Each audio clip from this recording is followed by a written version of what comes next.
Hello everyone, and welcome once again to this video series, which we hope will help you understand SAP's public cloud offering, nowadays known as SAP Cloud ERP.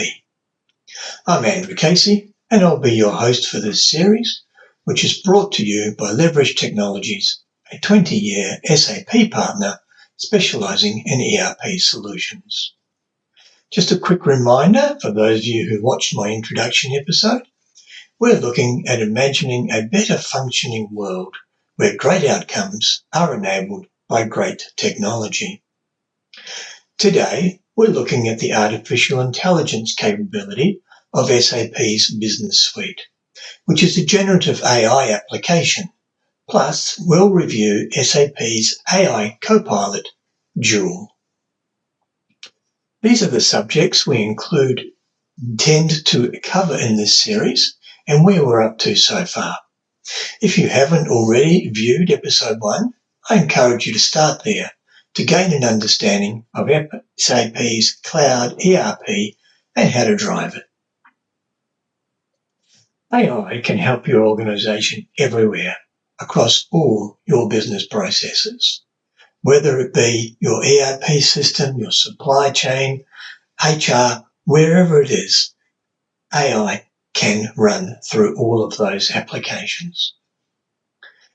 No matter how advanced AI becomes, it needs trusted data and reliable processes to deliver real value.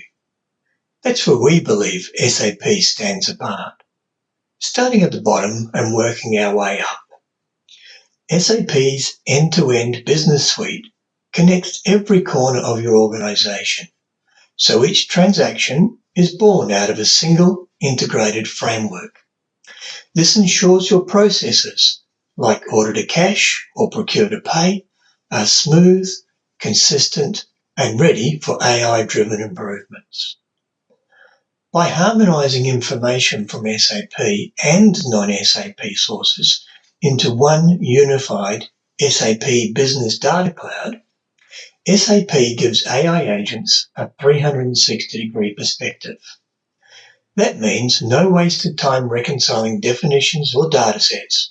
Everything is instantly understood in its business context. This contributes to unrivaled AI. When you bring the right data to specialized agents, orchestrated by Joule, you unlock continuous optimization across lines of business. Instead of isolated automation, you work with an interconnected system that learns, adapts, and improves at scale.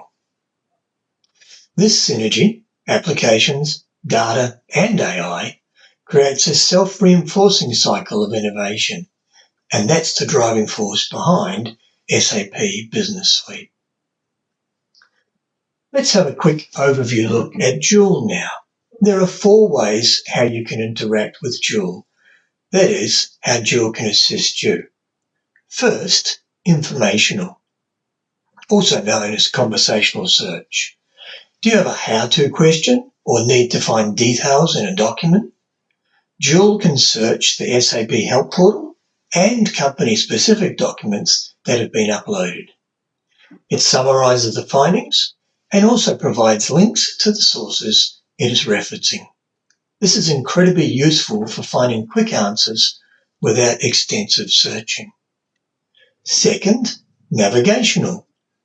If you know you need to go to a specific report or an application, but don't want to click through multiple menus, just tell Joule. It will take you directly to the right page or app, saving you time. Third, transactional. This is where Joule helps you to get things done. You can ask it to create a new purchase requisition, approve a workflow, or even create a fixed asset.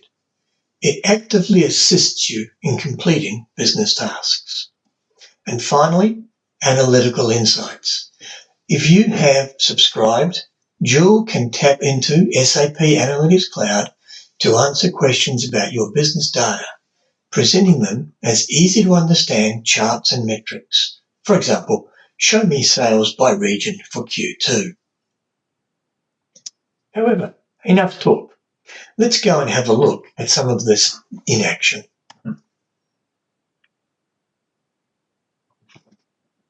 So once again, in my live business system, and you'll see that as I go through things, the Joule application is enabled at the top of the screen. Let's start with an informational one. So as it says here, hello, how can I help you? Talk to me naturally. So what I might do is start to say, well, how do I create a sales order?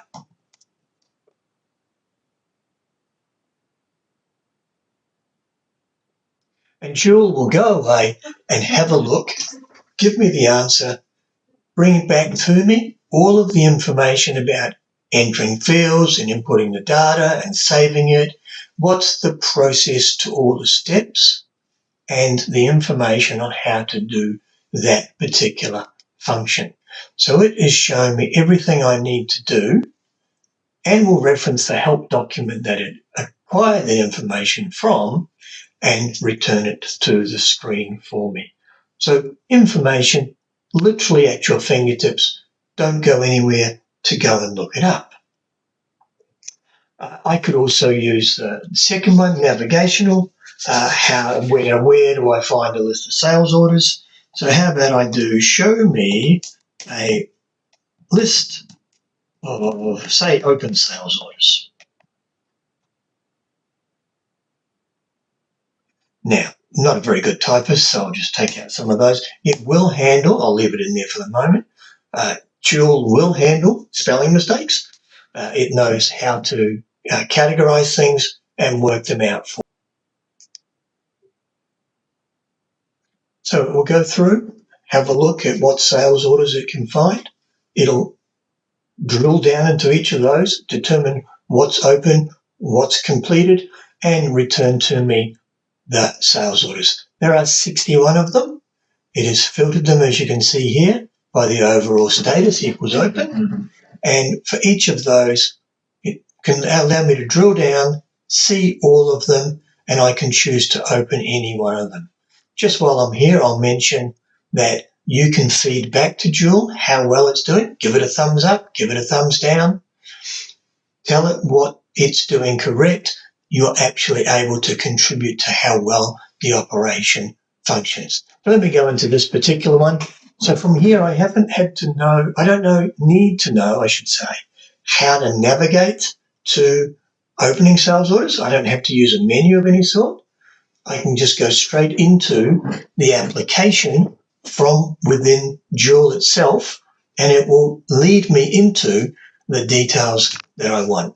So all of a sudden, I don't have to know how to drive the system as such, because it knows where to go on my behalf. Now just pop this out of the way for a second, because whilst I'm here, there's all of the details around this particular sales order, which appears to be incomplete. I've got, as you would have seen if you watched the introductory series, I have the actual process flow of what's happening with it, and it's not shipped because it's been incomplete. But what I can also do is I can use Joule here this is not Joule itself, this is the actual AI agent. I can use AI within sales orders to summarize what this order is all about. So this order might have 50 lines in it, it might have a total value, etc.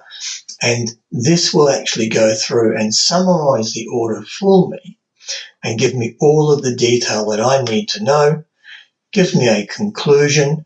If I want to, I can copy this and then send it off to someone for checking, ratification, input, etc. So all the way through every transaction I'm looking at, I'm able to run AI over all of those transactions.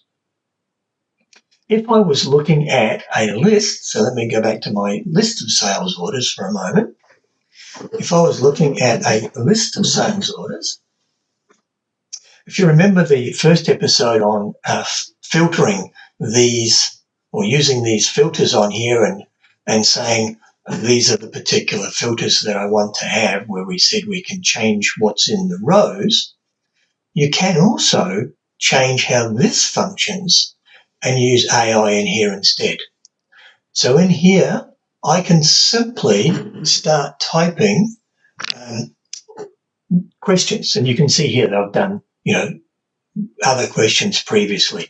If I look here, there's 142 sales orders. So from there, if I say open orders only, we just open orders will do, won't it? If I just do open orders, then what it will do, it will automatically filter the screen for me and just show me the 61 orders where they are open. So whether I'm in a list and am trying to use AI, whether I'm in a transaction and I'm wanting to use AI, or whether I'm using Joule itself as an assistance, everywhere I go, everything I do, AI can jump in and help me out. Now, sometimes it's actually useful to use it for option number 3, when we talked about navigational and informational, and the other option is doing for you. If I go to SAP and I want to start creating, for example, a fixed asset, so I go into finance and I find my menu entry, and there it is, manage fixed assets, and then I go in, wait for that to load, and then I start doing create a new fixed asset, fill in all of the questions and start running the OK. It will go through and it will create me a fixed asset. That can be a little laborious, a little slow. Why don't I use Joule to say create a fixed asset? Now, I have 2 ways of doing this. I can simply put straight away in all of the factors or the parameters that I want, or I can say, what's the steps that I need to do? And it will say, okay, here's the list of things that I need from you to create it. Now, to create an asset, please provide the following information. All right, so it's company 3010. Let me think. I want my asset class to be 3000. These ones I know because I am working in that area, and so I understand all of these questions before they start. So I have some basic information, obviously. And let's call it a demo series because that's what we're doing. Desk. We'll do a desk for today. And so I've put in the company, I've put in the asset class, I've put in the cost center, and I've put a description. From there, Joule can go away and actually create that entire asset for me. And that's all I have to do to build a fixed asset. So is this correct? Do you want to use this particular company? You want to use fixtures and fitting? You want to put it for sales? You want to do a desk? Yes, go ahead and create that asset for me, please. And so Joule's going to actually do all of the typing for me. I don't have to do any filling in except for those 4 parameters. And I could have started by just typing in, oh, look, it's done it. Let me open the app. So again, it's going to take me straight to the app. I don't need to know how to get there. Okay, I'll switch to the new version because we've got a new version available. Lovely. Thank you very much. And here's my desk, my demo series desk under my asset number. Let me pop Joule out of the way for a moment. And in there is my demo series desk for my cost center sales for my company 3010. All I have to do is go, yeah, well, that's fine. I will post the acquisition. We've purchased that desk, put in some numbers, put in some values and things like that.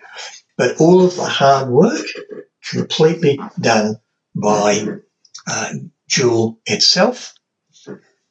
Nice and easy to do. Another way that you might do it, just as a couple of follow-up things for us, is if I go into my outbound deliveries and I can have a look at all of my deliveries that are in here, and I might want to see, well, what are my overdue orders? So again, I'll go back up to here, put in overdue orders,